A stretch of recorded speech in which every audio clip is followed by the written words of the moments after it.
Okay, so today I will be unboxing the Zcam E2-M4.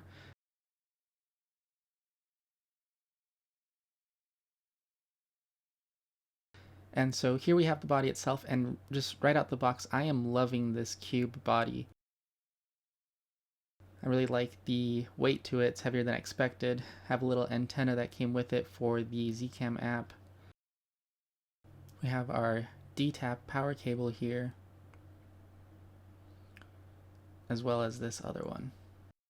I will be swapping the mount on this. I decided to go with the EF mount because I don't have any native micro four thirds lenses, and majority of my lenses are either adapted to or natively EF mount.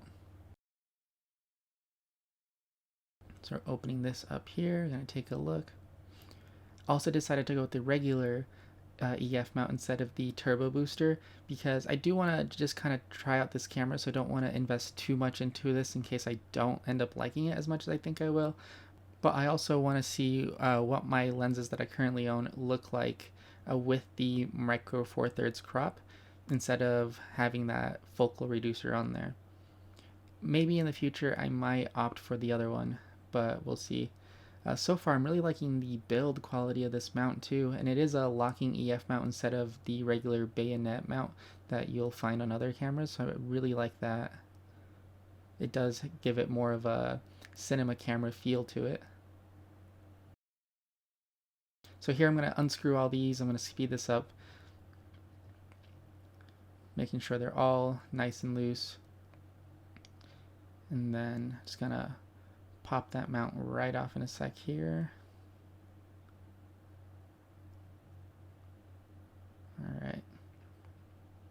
Now I should have used the other screws that came in the little envelope, but for some reason I just completely missed that. But it's fine, they're the same thread. I'm gonna screw all these in real quick. Make sure to not over tighten anything, just you want to make sure it's locked in but not over cranked. Gonna put away the old mount, and I'm gonna keep that stored in the box that the EF came in. Now I'm gonna put my Sigma 18 to 35 on there.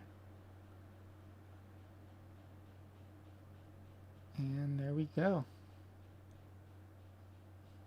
Yeah, unboxed and lens mount swapped.